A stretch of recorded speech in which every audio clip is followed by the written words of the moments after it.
Good afternoon. Welcome to Gambling with an Edge. I'm Bob Dancer. And I'm Richard Munchkin. Our guest today is Stan Pietruska, an attorney from New Jersey who's worked a lot in sports betting cases. Stan Pietruska, welcome to Gambling with an Edge. Gambling with an Edge. It's early, Bob. Good morning, gentlemen. It's a pleasure to be here. Good morning. So, how did you get involved in gambling, which I assume was before you became a lawyer, but may not have been? That's correct. I did. I started actually in 1981. I guess I was a senior in high school at a place called Marist High School in Bayonne, New Jersey. And one of my locker mates happened to have these football tickets. And he said, "Hey, are you interested in purchasing one of these?" And I said, "Well, what type of tickets are they?" And he explained to me they were parlay cards, basically. And that was my indoctrination into sports gambling. And, of course, from there, I think it only goes on to bigger and better, as we say. So I found that I had one of my neighbor's children happened to be a part-time bookmaker. And needless to say, in New Jersey, it's not very hard to find local bookmakers back in the 1980s. It seemed like there was, probably one on every other street corner. So it really made it very easy during my college years to be able to place a wager if I wanted to. And I think that became the norm for most of my friends. And we would actually get together every Sunday morning at a local restaurant and with the morning paper, because the New York Daily News, New York Post always had all the football lines. And we'd go over the games on Saturdays and Sundays. So it kind of became a regular thing for all of us. And I think that was probably part of the reason that Senator Bradley ended up bringing PAPSA around eventually. All right. Would it get you in legal trouble if I ask you if I assume that was illegal at the time. I believe it was illegal at the time. I think that's fairly safe to say. But I think the statute of limitations has also run on that. What, 35 years? Is that long enough for statute of limitations? All right, so let's go to PAPSA. What was PAPSA, and how did that change everything in for sports betting? Well, obviously, there were laws that were before PAPSA that was the Wire Act was a preeminent one in 1961, as everyone knows, which had basically been put in place by Robert Kennedy to deal with organized crime. And from there, I think in 1970, the IGBA was put into place, which basically was the Illegal Gambling Business Act, which dealt with there had to be three violations. There had to be a violation of state law, there had to be 5 or more people working together, and there had to be the third prong was continuous operation for 30 days or a gross revenue of $2,000 on any day. And we'll get into it later as it affected poker, but that was really a premise behind what got DiChristina in trouble in United States versus DiChristina back in 2012. So the PAPSA was put into place in 1992. Senator Bill Bradley introduced it. He sponsored the law, which is ironic because he is a former Knick and also went to Princeton. I think the idea was that New Jersey would vote to enact sports gambling within a certain amount of time. There was a carve-out in PAPSA which was going to allow any place with a land-based casino to go and have live sports gambling. And the 1-year window was given to any state that had gambling previously. So I believe that was Delaware, Oregon, Montana, and Nevada were all grandfathered in, and New Jersey had that specific carve-out. Unfortunately, the voters of New Jersey couldn't get their act together, and when it was placed on the ballot, they declined to authorize sports betting, and then we got stuck in the gray area that we were in for a very long time, which led to internet gambling. And how did you get involved in all this? Well, I got involved in the late 90s when a friend of mine had started a offshore betting site, and he mentioned to me about he was interested in seeing players and come from the United States, and he was concerned about the legality of it. And when I looked at the legality of it, there was really not much that was dealing with offshore entities. So WSCX, as you may remember, was one of the first sports books out there. And I believe one of the gentlemen actually went to jail because he was charged with, authorizing gambling. He made the mistake of coming back to fight, while I think his two cohorts decided not to come back to New York, and he ended up doing some serious jail time as a result of that. So obviously, offshore gaming operators were very interested. There was a gentleman who ran Carib Sports out of Ohio, and he was concerned, and he had looked me up, and he knew that I had an interest in gaming law, and we had many discussions on how he could avoid going to the Huskow, so to speak. And I was involved with Calvin Ayre. Calvin Ayre actually would consult with me. I think you remember Calvin Ayre. He started Bodog. And yes. Calvin would consult with me from time to time regarding what I thought was the gray area that they could operate in. And at that time, it was pretty easy for people to get money offshore because in the late 90s, credit cards were still processing money to go offshore. Well, and also we had the advent of NetTeller, and in the beginning, PayPal would allow you to send money offshore too. Maybe I jumped the gun a little bit. How did you first get involved in sports or in the legal aspects of gambling? Well, obviously, having grown up in New Jersey, like I said, gambling, I think, was just in everyone's blood, so to speak. You couldn't go anywhere without people talking about sports gambling, and having become an attorney, I certainly had a keen interest in it. I was in law school in Oklahoma in 1992 when PASPA first came about. And when New Jersey struck it down in 93, I think all my classmates joked to me that it looked like you're going to have to run for Senate from New Jersey, to be a senator from New Jersey, so that you can help repeal this crazy law, because the reality is there's an insatiable appetite in the United States for sports betting. Well, they were right. Okay, so a little bit up the line, how did UIGEA change things? Well, the UIGEA came about as part of the Port Act, and I believe in 2005 they made an attempt under H.R. 4411 to expand the definition of banned online gaming, but they wanted to allow games of skill to be exempt. And unfortunately, the House could not really agree on what they were going to do as far as carving out exemptions. So the UIGEA basically became a catch-all, and it was attached to the Port Act, which was interesting because the Port Act was really a terrorism act. And the idea was that it was going to stop terrorism, and at the last minute, it was added on by Senator Bill Frist. Bill Frist, who was the Senate Majority Leader, who decided the only way the UIGEA could ever pass the Senate if it became a rider to must-pass legislation.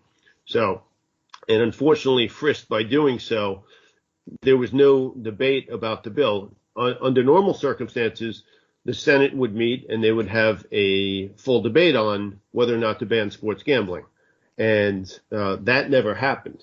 And literally in the middle of the night, on September 30th, 2006, they were about to adjourn to end the session. It was right before the end of the session, and it became a rider to the Safe Port Act. So people woke up on October 1st, and all of a sudden online gaming transactions were banned. So PayPal, NetTeller, any bank in the past, as you may remember, Richard, in the early 2000s, you could go to your Chase Bank and you could wire some money to Bet Jamaica or Five Dimes or Pinnacle. And all those places were active and live. You could go to Poker Stars, Full Tilt. All those places would accept bank wires. UIGEA basically outlawed any sort of chance for you to be able to get money offshore. The only way you could do it from that point on was going to be through Western Union or MoneyGram. And then you're taking your chance as you're sending it to Mr. Jones down in Haiti, who's going to pick the money up and hope that when you call that the account actually gets credited with the money. So that's really UIGEA really, in a lot of ways, put most offshore gaming out of business. And as you may remember, Pinnacle was a big player in the U.S.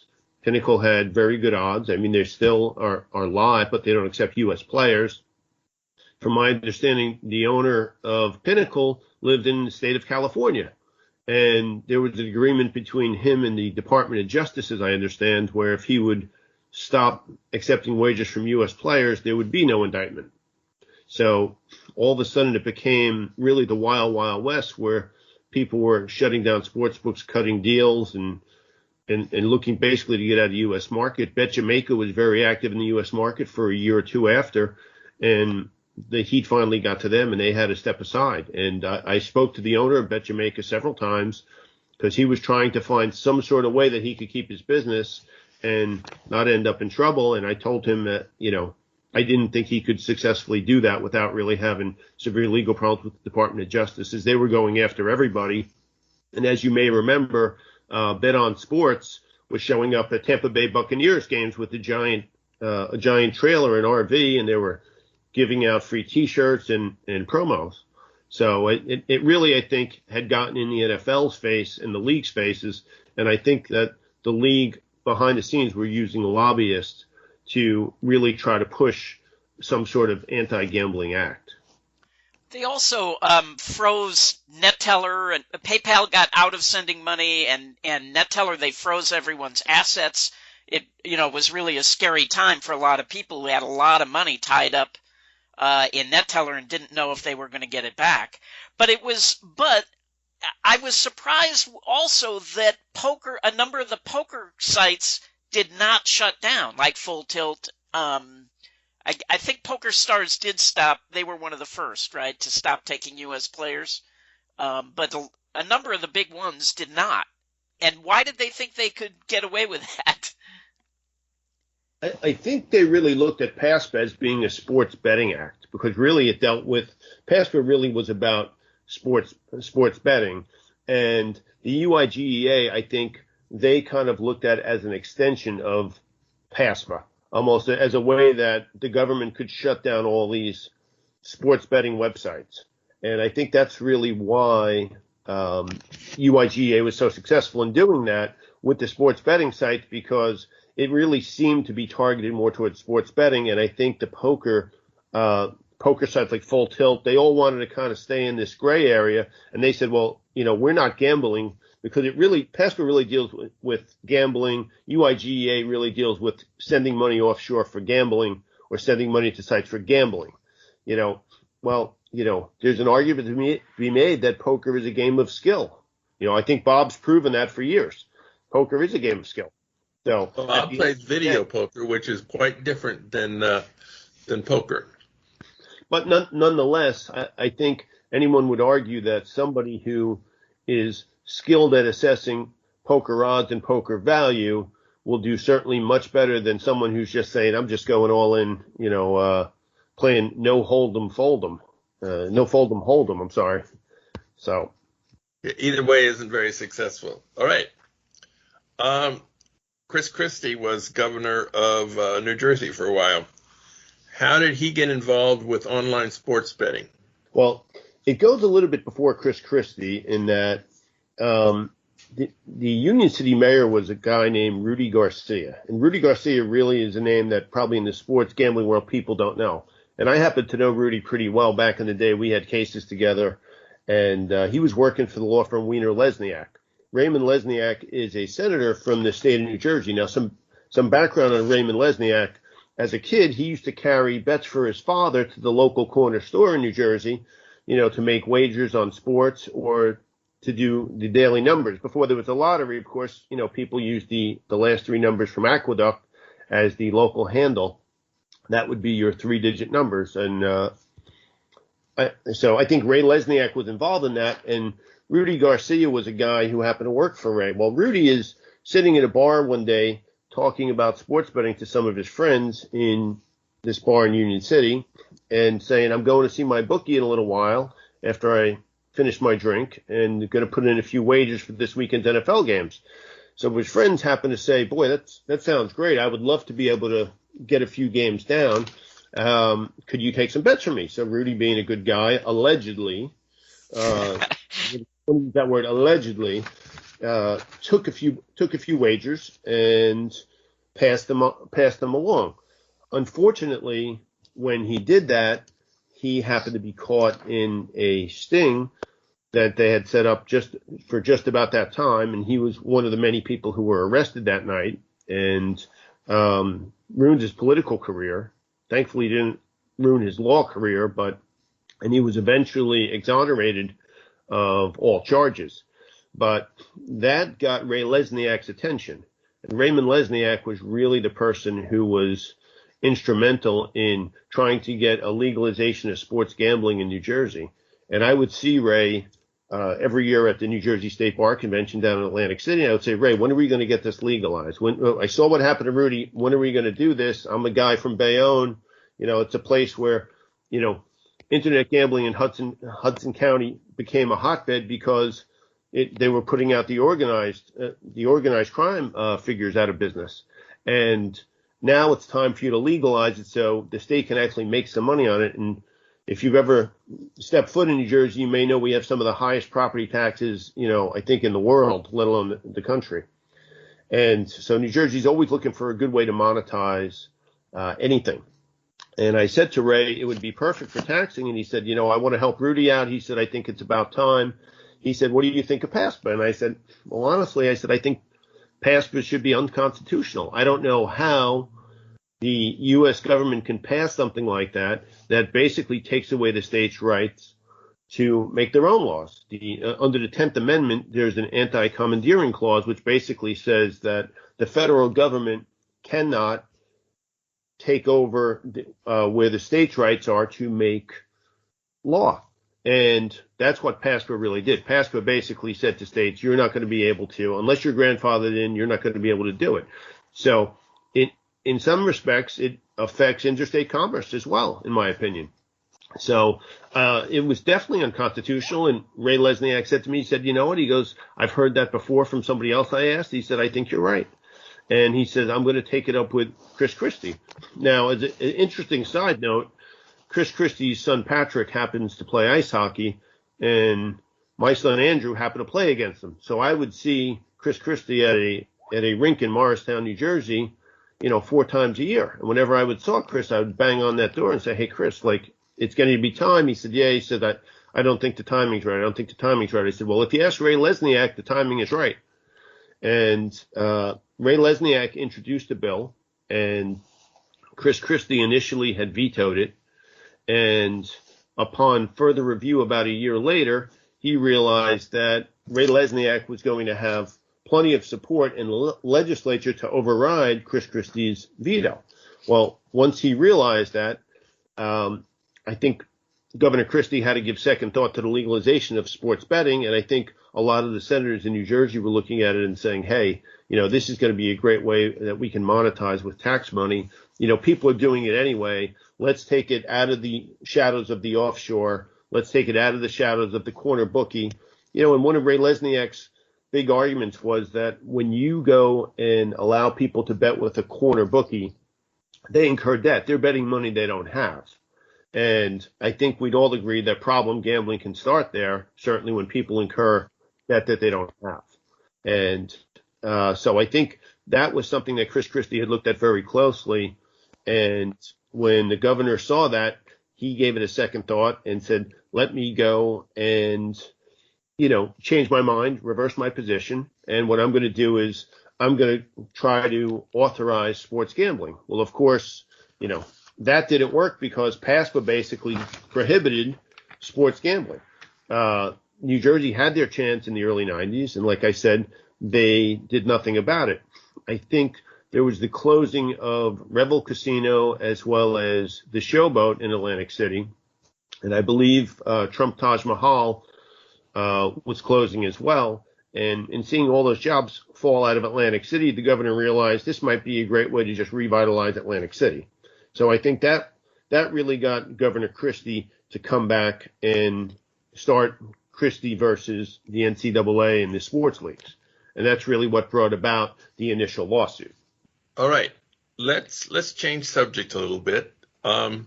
Phil Ivey's cases have been of great interest to our listeners. Most of our listeners think that edge sorting, where the casino is the only one who touches the card, should be quite legal. So he lost apparently at Crockford's in Borgata, and is that finally over? Is that established law or what?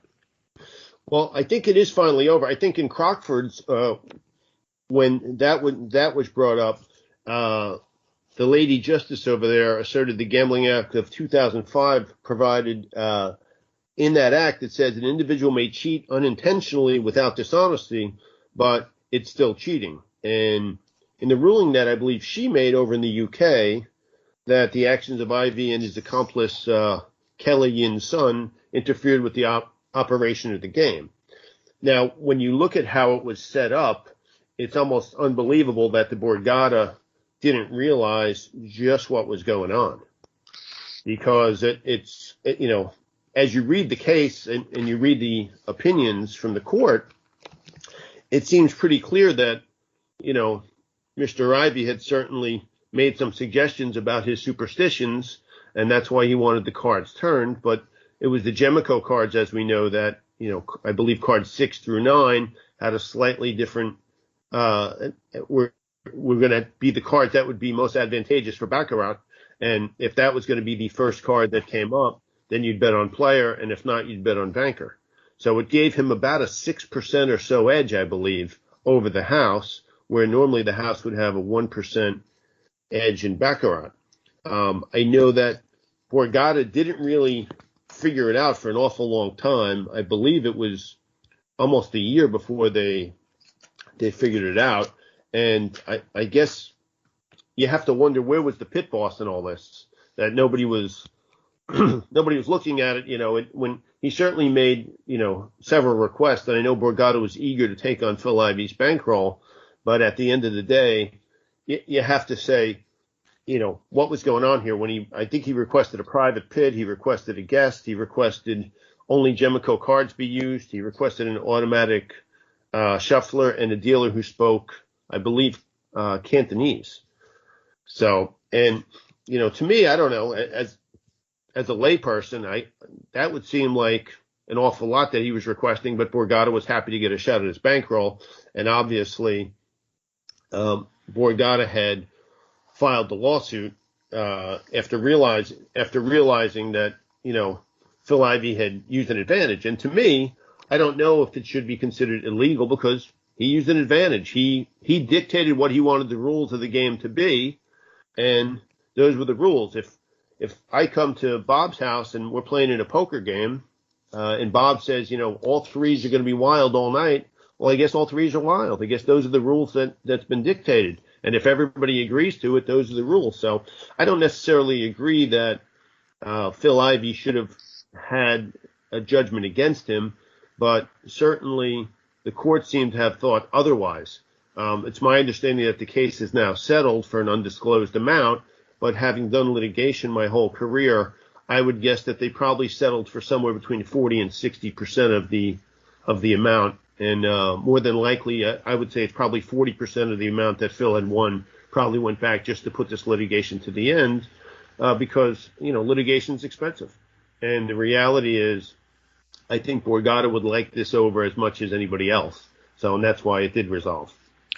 But so what is the state of the law in New Jersey for if someone were to do this in the future? Is it illegal? I think under the Casino Control Act, it would appear that it would be illegal. It would be in violation of the Casino Control Act, but I know the judges in their opinions certainly said one must, beg the question that's not really been answered. Why did Borgata even let them dictate the rules the way they did? Because that's what Borgata did. Borgata let them really dictate how the game flow was going to go, and then they agreed to bank it. So, but I think the Casino Control Act, unfortunately, is really skewed to favor the house. It's just a fact of life. It's designed to favor the casino, and the casino can call this cheating. It's really advantage play. I don't see it as cheating. It's advantage play. And the fact that no one said to this dealer, the eye in the sky, I presume, was working at the time. Nobody said to this dealer, hey, why are you turning certain cards? because they say they're superstitious, and obviously with an automatic shuffler, the cards would never be returned again. So it would make it pretty easy. And I think the court has looked at it and said that this has happened 4 times. I don't think we'll see this happen again because I think that casinos aren't going to be so gullible. This also happened, I believe also at the Golden Nugget in Atlantic City. Well, I mean, the thing that's crazy about this is before this happened, Ivey and Son had played in Australia, Macau, Las Vegas, London. Bill Zender had written about it, and yet the Borgata still gave them these conditions. I mean, like, are they running a casino, or like, does anybody who works there know anything about how casinos work? And just the whole story just seemed crazy to me. But what really bothers me the most is that, this is how casinos now free roll the players. If you lose, great. If you win, we're going to sue and try to get the money back, or we just won't pay you in the first place. Correct, which is what Crockford did. Right. That they didn't pay Phil in the first place. He was smart enough to have his money wired from Borgata, in 4 different times to a bank in Mexico, and then God knows where it went from there. But certainly, he maneuvered well enough, and obviously he was advised by counsel well enough that he was able to do that. Would you guess he settled at Crockford's and got some of that money, or Crockford's kept it all? I think Crockford's kept it all because they had such a favorable ruling from Lady Justice Arden that they had no reason to make any settlement offer with him.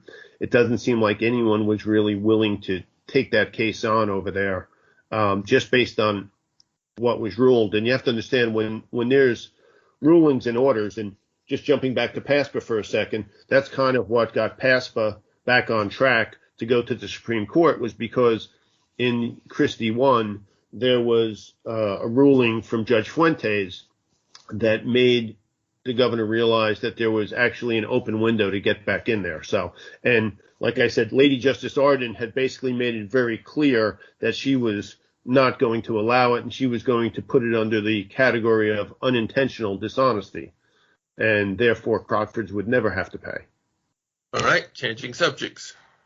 In 2018, there was a football game between Oakland Raiders and Denver Broncos, and Fanduel made a pricing error that some players jumped on. What do you know about that?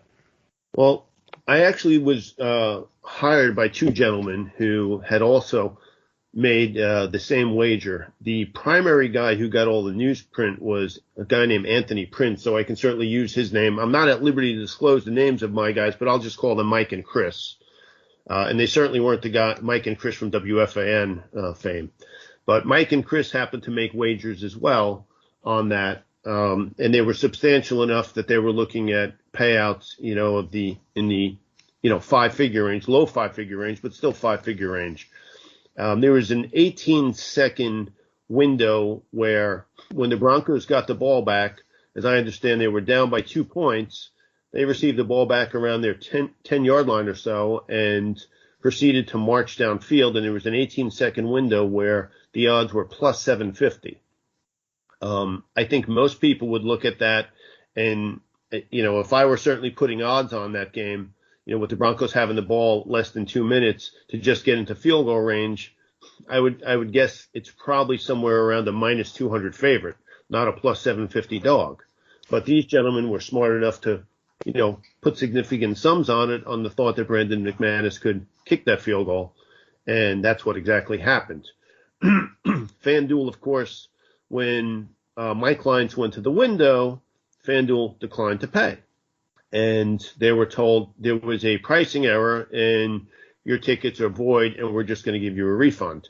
My clients said, no, we'll just take the tickets back. We don't want the refund.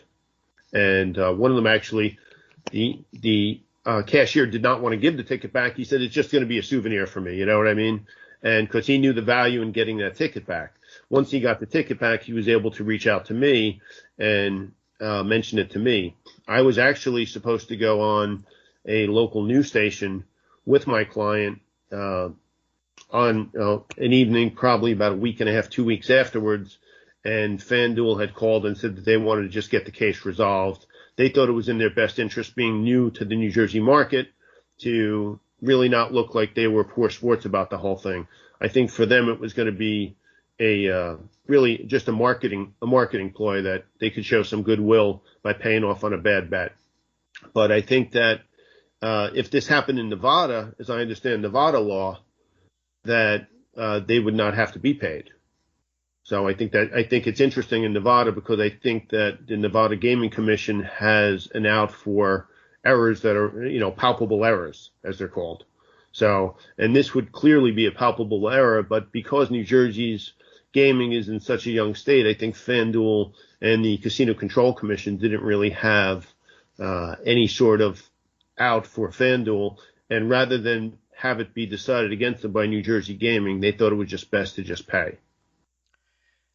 So you were willing to take a case like this. Do you take cases where so there's an attorney, I don't know if you're familiar here in Nevada, Bob Nersessian, who handles cases for advantage players that get their civil rights violated by the casinos. Do you take those kinds of cases in New Jersey? You mean if they got backroomed? Dragged into the back room, handcuffed, sometimes they get beat up. I mean, absolutely. That would be a wrongful imprisonment, first and foremost, probably, if not an assault on top of that. And, we haven't seen a lot of those in New Jersey. New Jersey is more of a place where they'll just back you off and just say, don't deal another hand. Well, they'll also come up with an excuse to say you're drunk and disorderly, or you created a scene even if you didn't, and use that as an excuse to bar you from the premises. Correct. Yes, they'll find some excuse to bar you, and if you get trespassed, obviously, once you're 86th, you're 86th. And I've had a couple of cases like that where people have been 86th, and one of the cases was interesting. There was a young lady who had met one of my clients at a blackjack table, and she didn't happen to have ID on her. And, she was probably 15 to 20 years younger than him, but she was of age. She just didn't have her ID, and he's a counter. And they pulled him off the game, arrested him, and said, you're here with someone who's suspected of being underage, pulled him off the game, and, held his chips. He got his money eventually, but he was basically trespassed from the casino. Was that rescinded once they found out that she was of age, or? Yes, it was rescinded. It was rescinded eventually, but it was a lot of legwork and unfortunately a lot of cost to my client that he probably didn't have to bear, because really he was just a card counter who's, happens to be in his late 40s, and the girl happened to be about 22 or 23, as I recall. So I'm not really sure if it was because he was counting or if they really thought she was underage, but merely because she couldn't get an ID, they both got backroomed. And my client, it's interesting because they let her go, but my client ended up getting arrested because my client, I guess, got a little loud, and they thought he was, they charged him with the disorderly conduct. Just a way to make it inconvenient so that, you won't be welcomed back. All right, we have more questions for Stan Pietruska following some commercial announcements. The South Point has more than 10,000 games returning at least 99%. This is more such games than anyone else has. In August, play $1,800 on slots or video poker Monday through Thursday and pick up a free gift. The first week, it is a logo toiletry bag. If you earn and pick up all 4 gifts, you receive $100 in free play. Although the gifts are better than average for casino gifts, even if you value them as being worth 0, earning and collecting all of them is worth an additional 1.4%. For locals, there is a Play X and Earn Y promotion every Friday, Saturday, and Sunday if they have your email address. If you haven't given them your email address yet, you can do it online at southpointcasino.com/club. And you can be eligible for this promotion. If you do it by any Wednesday, you'll be eligible for the following weekend and each subsequent weekend for the month. This is for locals only. I have seen the offer for those who get the top award of $75 a week as a mailer. For these people, they need to play $750, and if they do, they get $150 of free play. This is a heck of a deal on top of games that are worth over 99%. Hey guys, this is Colin from blackjackapprenticeship.com, and if you're serious about card counting, I'd encourage you to check out the Blackjack Apprenticeship membership. It has the training tools you'll need to beat the game, like our comprehensive video course and our training suite, so you can learn each skill and virtually test yourself before ever stepping foot in a casino. It also includes the tools you'll need to succeed, like our pro betting software, casino database, results tracking software, and access to a community of like-minded Advantage players to network with in our members forum and chat room software. You can find out more at blackjackapprenticeship.com. Videopoker.com is the best place to play lots of games. If you sign up for the gold membership, $8.95 a month or $79.95 a year, this allows you to get correction on most of the games. Game of the week is Max Action Poker, where you pay 6 to 10 coins per line, and all the pay schedule categories from 3 of a kind and higher are bumped. You get a more valuable game the more coins you play. You also get more variance. It will require learning an entirely new strategy, and since flushes and straights pay so much more than what you're used to, your intuition will be way off on how to play these hands. It will not be particularly difficult, as existing video poker software is fully capable of creating the strategy for you, but you do need to go through the effort if you're going to play this game well.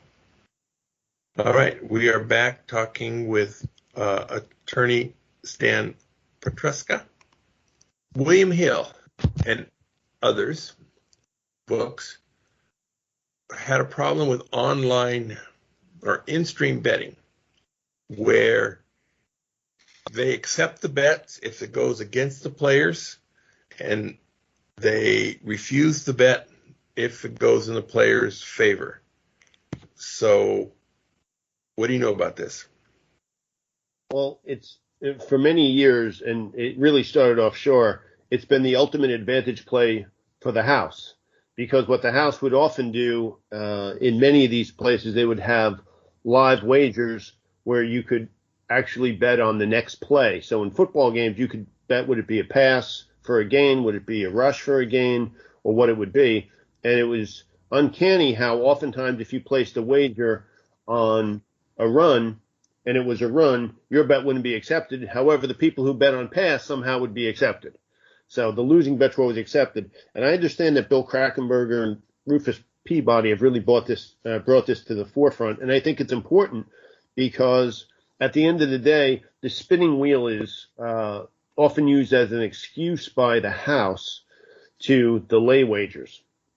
And while I personally haven't seen William Hill do it, I have seen it many a time at offshore sports books, and I've had people contact me to try to recoup funds because they've made wagers that, one wager would just disappear. Some offshore sports books years ago, literally the winning option would disappear or be frozen, but the losing option, it would go through. So I think that it's really more than just a technology, and it's something that we really need to police better, because right now there's no one who's actually policing the live betting other than the players themselves. What about, in New Jersey, they're not allowed to bar card counters, but they are apparently barring sports bettors. So I'm sure you're familiar with Spanky's videos of him being thrown out of sports books. Why are they allowed to do that? Well, under New Jersey law, they have the right to bar service to anyone. So if they see Bob coming in, heading for a video poker machine, they could say, I think I recognize you. Thanks for stopping by, and escort him to the door. They don't have to allow him to gamble. In New Jersey, it's almost viewed more as a privilege rather than a right, kind of like a driver's license. What about for card counters, though? They can't do that to card counters. And I don't know if there's really clear law on why they can do it. I think that basically they just don't do that with card counters because there's been so much backlash over time with people who are card counting. And, I think what they do is really they'll just back you off. or what they'll do is they'll flat bet you. So, whatever your wager is what your wager is. Of course, interestingly enough, that's what happened with Phil Ivey. They were flat betting him when he was betting in his situation at Borgata. Unfortunately, they were flat betting him at the house maximum. Unfortunately for Borgata, which really didn't work out. So, but once they do that to you, obviously most advantaged players would just get up and walk away. It's the same as any other back off, really.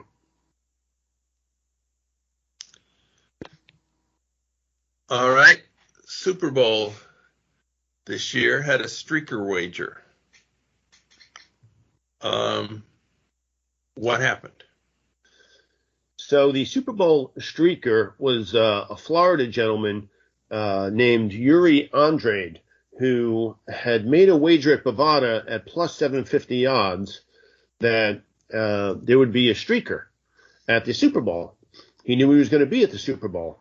So he called up all his friends and told everybody, bet on the streaker prop. It's going to be a winning prop. Somebody's going to streak. And, of course, having made a $50,000 wager, he thought it was probably in his best interest to be at the game to make sure a streaker did hop on. And I guess by late in the game, when it was apparent that no one was going to streak, Mr. Andrade decided he was just going to jump on the field and be that streaker. Unfortunately, he was foolish enough to admit this online and in several phone calls. And once that revelation became public, Bovada had, reasonably held up his money. And the reason they held up the money is because it's against public policy to allow people to make wagers and then affect the games. I mean, could you imagine if in a Major League Baseball game, if Max Scherzer's throwing a no-hitter into the eighth inning and he's only thrown 70 pitches and I have $20,000 against Max Scherzer, well, I guess I could just jump on the field and tackle Max Scherzer and make sure he gets out of the game. So, we don't want to certainly encourage that behavior. So I think that's really why the wager was voided. And I think any such wagers like that made in the future would be voided. And I think that Bovada probably learned their lesson. Maybe we shouldn't be offering something like that someone could actually affect the outcome of the wager. Well, but every year they have, how long is the national anthem going to play? Going to take to do the song, and clearly the singer, it doesn't have to be a singer, but usually it's a singer, has control over that, and yet that continues to go on. Yeah, but if the singer were to, put on a tweet, hey everybody, I'm going to make sure I go over, then I'm sure they would negate all the bets, right? As Stan pointed out, the guy was an idiot and posted it on Facebook or Twitter or whatever that he had done it. Right. And it's no different than it if, obviously, Richard, you're the blackjack expert here. Certainly if, you decided to post after every time you had a successful outing many years ago, if you decided to post that on Facebook or Twitter, I'm sure you would have been backed off a lot quicker at a lot of places. Especially since Twitter wasn't around when he started winning at blackjack. That would have been an amazing accomplishment. Okay, somewhat related to streaking, as it involves body parts, there was a wrongful termination for using surveillance at Caesars to look at women's body parts. What do you know about that? Well, that was a gentleman named Robert Swan, who I guess he was involved in surveillance and was working a graveyard shift in October 2004, along with 3 other surveillance officers. And it was put before the New Jersey Casino Control Commission, and they found no evidence that there was anything in the gaming regulations that violated what he was doing. However, Caesars, I think, thought it was wise to just terminate all of the surveillance workers, basically saying that they had used the surveillance cameras for, let's just say, inappropriate means. And so Swan filed a lawsuit against the casino in 2006, claiming he was wrongfully terminated. And he basically stated that Caesars created a false impression he was, and I quote, a pervert who abused his position as a surveillance officer and used surveillance cameras to leer at and stalk females on the casino floor. And I end quote. That was Swan's argument, that Caesars had done that, and obviously made it very difficult for him to get another surveillance position, surprisingly. Obviously, he was thrown out of court because he was considered an at-will employee, and an at-will employee can be fired for any reason. He's not under contract. They can make any determination whether he's late for work or whatever he does, and I think this was probably a little bit more severe than just being late for work. I believe Caesars also had to pay a fine to the New Jersey Casino Control Commission of $185,000, and there was actually a previous incident where they paid an $80,000 fine when it was revealed that they had two other surveillance officers who were working in Caesars who were training their cameras on women's low-cut necklines. So hopefully Caesars has gotten some better policies in-house now for their surveillance.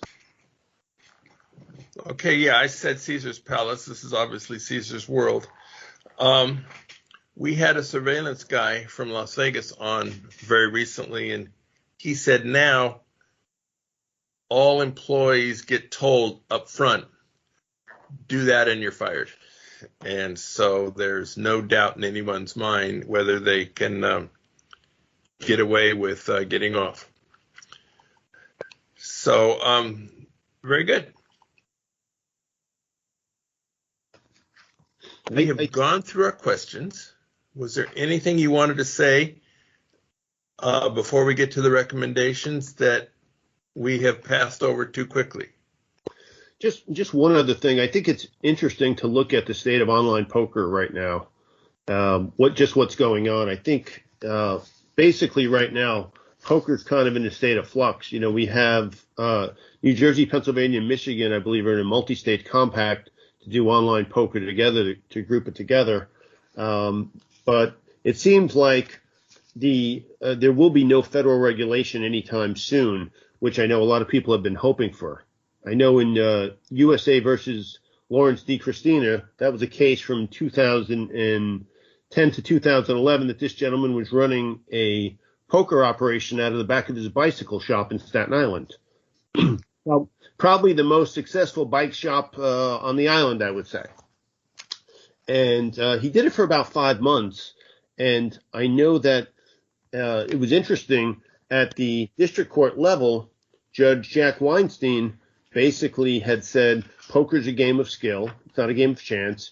He relied on a Bates White attorney, Randall Heeb, research, which was done extensively, and he ruled that poker was a game predominated by skill and therefore did not fit the definition of gambling under the IGBA of 1970. Now, as you're probably aware, that was overturned. The conviction was reinstated. It was overturned by Judge Weinstein because at the trial level he was found guilty. Judge Weinstein at the appellate level overturned it, reversed it, finding it's not a game of skill, and that really seemed that it was a game of skill, and that really seemed like a big hope for online gambling, that we thought we'd have online poker back in full force. Unfortunately, it was reversed by a higher judge and sent back to Judge Weinstein. The Supreme Court declined to hear the poker case upon certiorari, so we're kind of in a state of flux. But what was really interesting was that when it was sent back to Judge Jack Weinstein, he was supposed to sentence him. He sentenced Mr. D. Christina to 1 year of unsupervised probation and gave him a $100 fine. So I think we know that Judge Weinstein probably is a fan of advancing poker interests.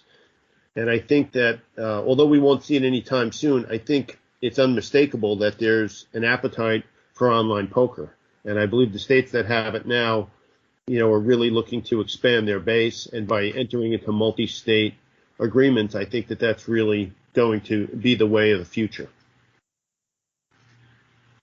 Well, one of the casino owners in Las Vegas, Sheldon Adelson, was strongly against online poker. and he passed away 6 months ago. So the casino's lobbying organization, whose name escapes me at the moment, American Gambling Association, maybe. Well, Adelson was on the board there, so they were not coming out in favor of online poker as long as he was on the board. Do you have any insight as to how that might change now that Adelson is no longer relevant? Yeah, Adelson had the coalition to stop internet gambling that he was really ramping up because I think it was really protectionist on his behalf in that he thought that certainly his casinos were going to be affected and that bricks and mortar casinos would be affected. But the reality is the person in Montana on a Tuesday night who wants to get involved in a poker game just doesn't have the luxury to fly to Las Vegas or Atlantic City to go get it into that. And I know the Poker's Player Alliance was, strongly against Adelson, but obviously they were not funded as well as Adelson. So that was really I guess, a bigger issue. And I think it's important to note that with Mr. Adelson no longer with us, I think there will be a groundswell eventually for more and more states to license poker. I believe West Virginia is coming online and Connecticut will be coming online soon, if they haven't done so already by the time this airs. So I do think there's a groundswell. Unfortunately, it's a lot slower because I think sports betting, people can look at and say it's easy to see a game on an NFL Sunday or Monday that you want to put a wager on, but not everyone plays poker. And while we may have an interest in playing poker and other people may have an interest in playing poker, it doesn't have the majority that sports betting does. And as we see today, it's dominated on TV. We see lines for every game. There's odds on everything. You hear USA loses to Nigeria, they were a 30-point favorite. You can't escape sports betting. Poker doesn't have the benefit of that. Poker doesn't have that in your face where people who are not sports bettors will still go and see those lines online and they may be intrigued by that. Poker doesn't have that advantage. And unfortunately, we lost a good friend to the poker game, Bob Sexton, not too long ago. And I think that Mike Sexton. He was a great ambassador for poker. And, I think if he were still with us, he would certainly be able to help us advance the game some more. And I think we need more people like that who can really push the game forward. Unfortunately, with everything that happened on Black Monday, we really saw poker take a big step back. Thank you, Stan Pietruska. It was very interesting. At the end of our shows, we have a recommended section. Richard, do you have anything for us today? Sure. I've just binged 6 seasons of Downton Abbey. It's a fantastic show. Back when it first started, I think it was on PBS, and I remember it garnering all these Emmy Awards, but I had never watched it, and I finally did, and it was fantastic. And as I say, I binged through 6 seasons of it.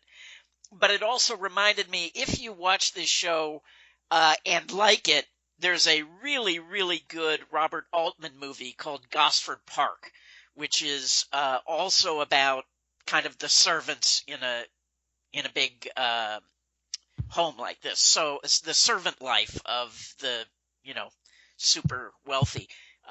So anyway, yeah, those are my recommendations: Downton Abbey and Gosford Park. What speed did you binge Downton Abbey? Were you at 1.5 or? No, I watched it at normal speed. Yeah. All right. I loved it. I thought it was great. That took you a long time. All right. For me, I recently finished a novel by Daniel Silva called The Other Woman. Silva writes thrillers whose protagonist is both an art restorer and works for Israeli intelligence. This particular book imagines that infamous double agent Kim Philby, who was a British intelligence agent who also worked for the Soviets. He had an illegitimate daughter who is now following in Philby's footsteps. At the end of the book, the author explains how much is fact and how much is fiction. It is quite interesting. So, Stan Pietruska, do you have a recommended for us? I do. A great book I read recently was Tales from the Pit, which is a book by David Schwartz on UNLV Gaming Press. It's casino table games managers in their own words, as told to David Schwartz. As we all know from having been in casinos before, there's certain challenges for everyone who works in a casino because patrons aren't always the most pleasant. Sometimes you see incredible rolls at the craps table where somebody holds the dice for 45 minutes. And there's a lot of great reading there. I highly recommend that book. I think for anyone who's ever been to a casino, has an interest in gaming, I think it's certainly an enjoyable read. It is. David was a guest on our show. Possibly we will have the link to you in the notes. I'm giving Richard some homework, which he didn't know I was going to do. But he was a guest sometime back about that book, and it was... and we both read it and enjoyed it. All right. So thank you very much, Stan. Thank you, Richard. Go out and hit lots of royal flushes, everybody. Good day.